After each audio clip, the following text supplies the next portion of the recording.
If you're looking for a job, Quebec has 117,000 of them just for you.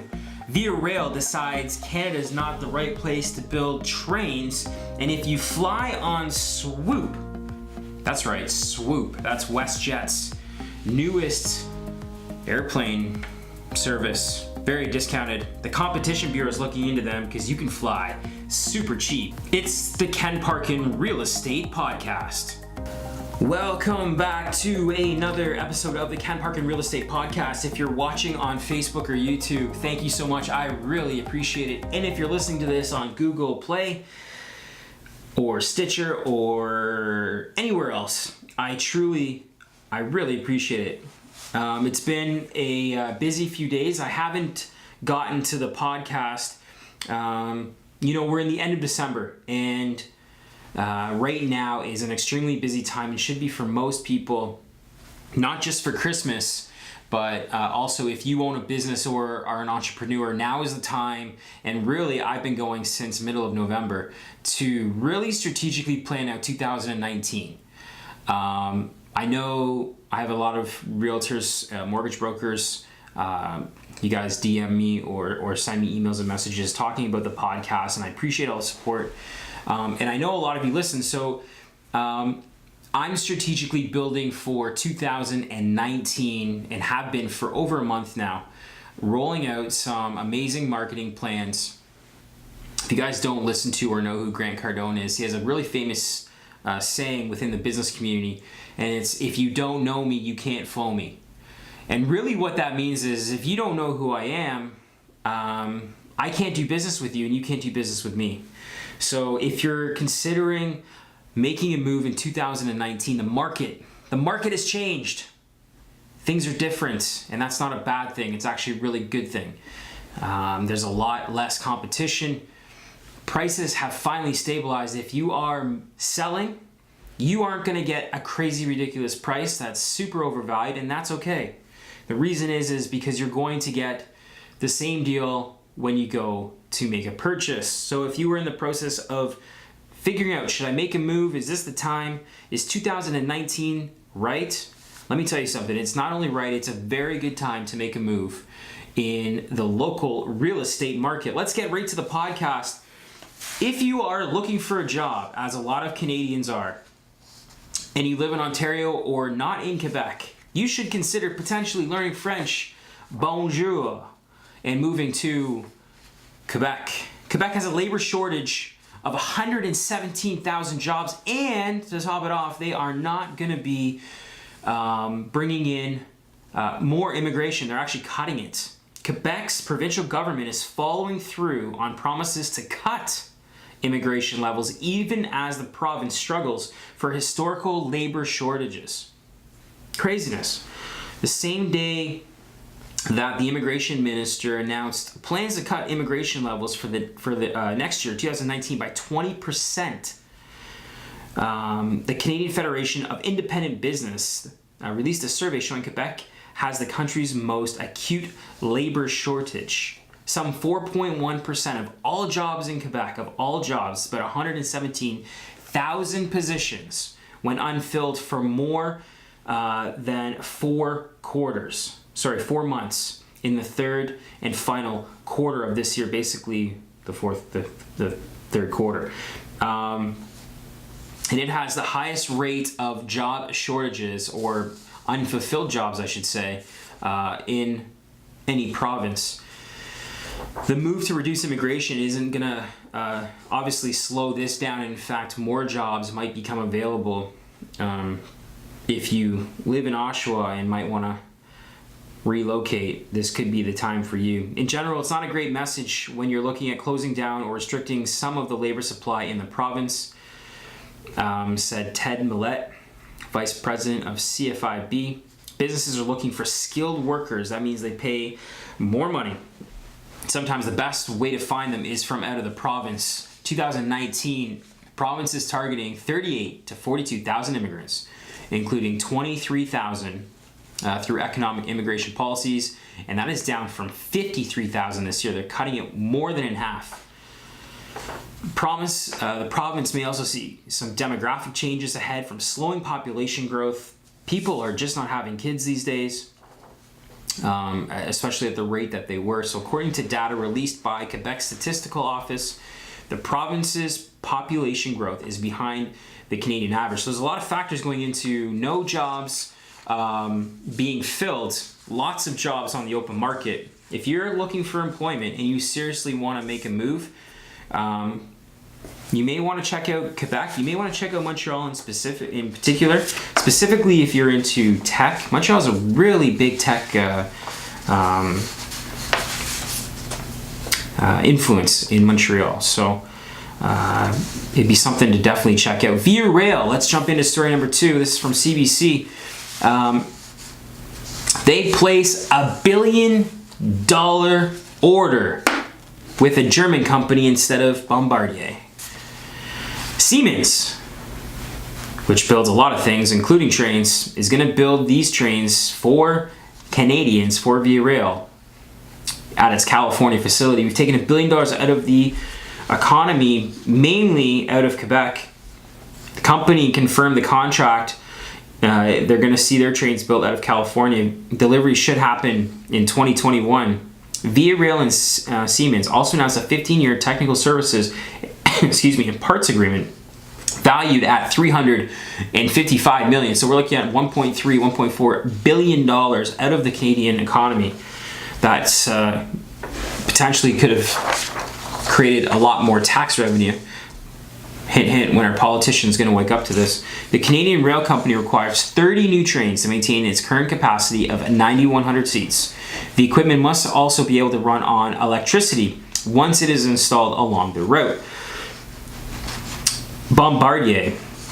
Federal Transportation Minister Marc Garneau has said the decision to bypass Bombardier and its workers at the plant in Quebec is justified because Canada's free trade agreements with the European Union and the United States don't allow Via Rail to favor Bombardier in the awarding of contracts. Listen, I wholeheartedly disagree with that.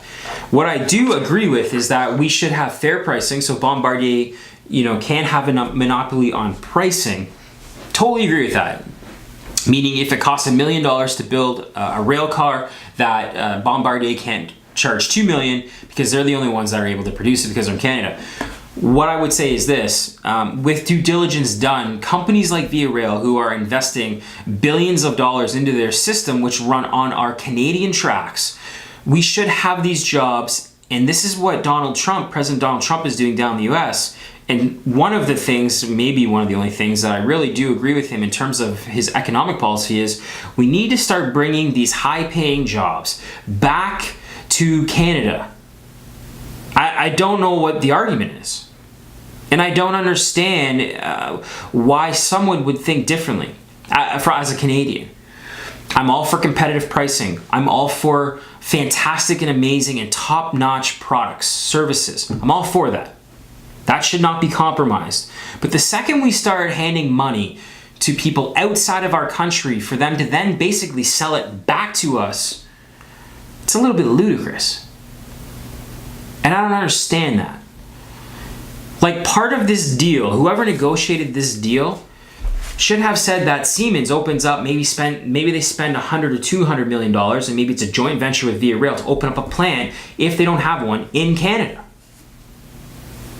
And I know there's a lot of logistics and politics and all that stuff. I get that. And I know it's not just that easy. But like you see with GM, listen, we made $6 billion. Oh, by the way, we're closing that plant down. See you later.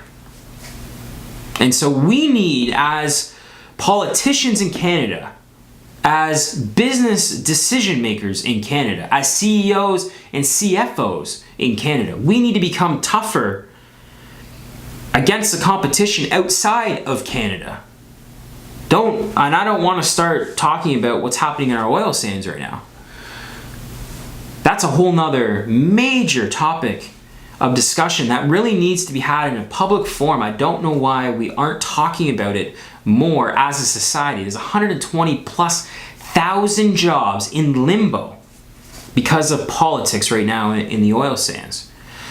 said it at the very beginning, and I've said it on shows. I bring up politics. I'm not here to discuss politics. It's not going to advance the communication I'm trying to have. What I'd like to try and advance, though, is let's try to build a stronger Canadian economy where we keep jobs, not just jobs, we keep high-paying, skillful jobs for our age declining population, where people are getting older, less younger people are having children. We're having to bring in immigration to fulfill a lot of these jobs that a lot of Canadians don't want to do, that are more minimum wage and lower paying jobs. And I'm fine with that, because those jobs need to get done. So I don't have a problem I have zero issues with immigration. And if we don't bring in well-qualified immigrants into our country, we're going to have major problems, because as the rest of the world grows, we're having like a reverse brain drain, meaning we aren't bringing smart people into our country, and we need to do that. So the government and companies need to consider, and I keep going back to this, incentives for companies to stay in Canada. I do not understand why we as a Canadian society do not reward companies for offering jobs and offering solutions to other Canadian companies, people we're doing business with. Via Rail, as an example, is a Canadian company. We're doing business with them. Every day, Canadians jump on a Via Rail train to go from point A to point B. And they should be jumping on Canadian-made cars, as long as they're built within reason. Listen, if a company in pick another country in the world can build the car for half the price and keep the same quality, one, we have to look at how we do business, how we build these cars. But two, I'm okay with making sure that our products are sold and consumed at a good price. No problem with that. But if we're competitive in the space and we lose jobs just because it's free trade, I got a problem with that. Let's talk about pricing for Swoop. Has anybody flown on Swoop Airlines? I haven't, but I've heard multiple people talk about it and how awesome it is to show up for a cheap flight. You're going to pay for your baggage, but you're going to get a cheap flight. Swoop is WestJet's discount carrier. WestJet was supposed to be Air Canada's discount carrier. Now we've got a discount carrier to a discount carrier. The Canadian Competition Watchdog is looking to whether or not WestJet's discount carrier Swoop has been offering airline tickets at below cost just to push out rivals. As first reported by Ottawa-based political publication, Blacklock's report, the Competition Bureau of Canada has begun an investigation into whether or not Swoop has engaged in what the Bureau calls predatory pricing. Basically, that's selling tickets for less than it costs to run the flight in hopes to drive other competitors on that route out of business. Swoop was launched with much fanfare earlier this year, featuring rock bottom prices between some of the routes that were already served by other small Canadian carriers, including Flair Air. To be honest, I've never heard of Flair Air. When Swoop began aggressively discounting their prices, they saw a price war that saw one-way tickets drop to below $40 in some cases. Be a little nervous hopping on a flight for $40 when you really think about it. I mean, if it's a Montreal to Ottawa and it's a super quick flight, but the cost of fuel alone. Flair subsequently canceled some of its routes because it couldn't make any money on them, but took exception to Swoop's tactics and then went to the Bureau. We are pleased that the Competition Bureau has taken our concerns seriously and launched an investigation into pricing practices of our key competitors, said Jim Scott. He's Flair Airlines Chief Executive Officer. Our efforts to bring sustainable low fares to Canada have been hindered by some of these anti-pricing practices. I wish it said how much their ticket was compared to that $40 ticket. Swoop is owned by WestJet. Responding to requests for comment from CBC News, WestJet spokesperson Lauren Stewart said, WestJet and Swoop are presently compiling information to answer this inquiry by the Bureau. They're not going to provide a further comment. Well, just reading through the final part of this article here. You know, it's interesting it's interesting, especially in the real estate business, when you're competing against other agents who have the ability to lower their commission. And so I can relate it to the real estate business in this sense. And quite frankly, at the end of the day, you do get what you pay for. And a lot of these companies can only do this for so long. You can only sell a house for free for so long, and then you've got to start paying your bills. You've got to be able to generate some revenue. This is the whole point of being in business. And the sad, I think of the great things that have come of this run for the last 10 years, one of the more disappointing things has been a lot of people in business, not just in real estate, but have been able to run at a loss or very close to it because there's been so much business. They don't have to charge anything. They can charge, you know, half of something that half of what they would have charged to keep the customer, but when they really add up what they're paying themselves, the cost, the marketing cost, the business cost, let's keep the lights on, they need that other half. It's not cheap to live in Canada. It's not cheap to do business in Canada. And so WestJet can only do this for so long. Airline companies can only lose money for so long. And if they're thinking that they're going to drive their competitor out of business by doing this, I don't want to say they're sadly mistaken, because stranger things have happened, but it would be very challenging for WestJet to continue this long streak, and more importantly, Swoop, I should say. It's not just WestJet, it's their other company, Swoop, to be able to do this long term. And maybe Flair's bankroll is very small. They have zero margins. The airline industry is extremely hard to compete in. And actually, honestly, most businesses are hard to compete in these days. If you don't provide awesome customer service, everybody doesn't know who you are, and you aren't a good and ethical person, you won't be in business for long. Those are honestly the 3 tips to really just stay in business. You want to stay in business and succeed, that's it. Be a good person. Everybody has to know who you are. Like, that's it. It's that simple.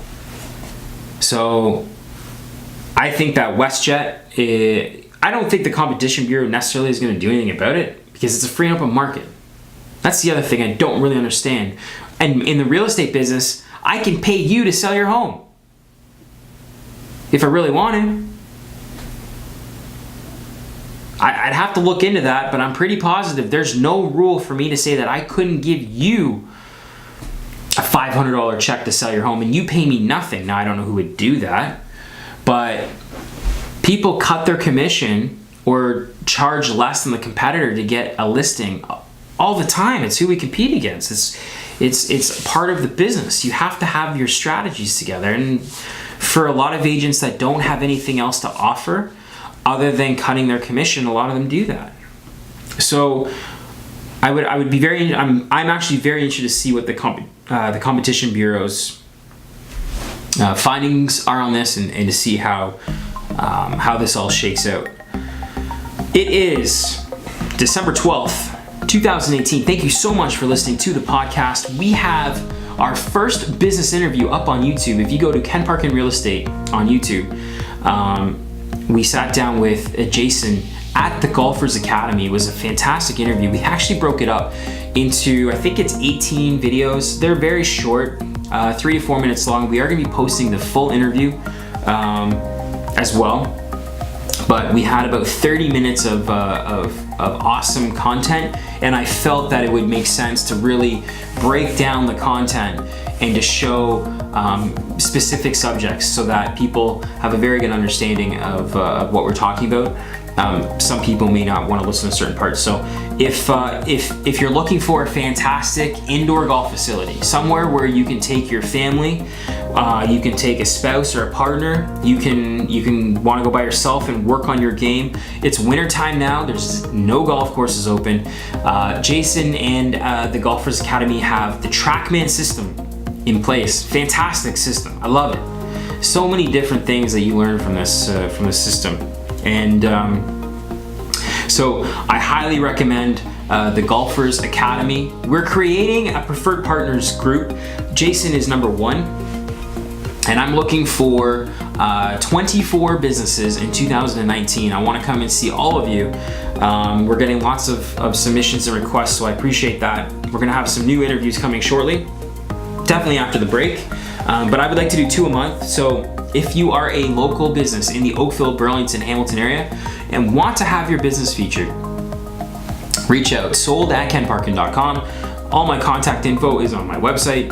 Please feel free to reach out. I'd love to come and chat. Thank you, everybody who's listened. I truly appreciate it. I think we're on episode 20, and we're just getting started. Have a fantastic Wednesday.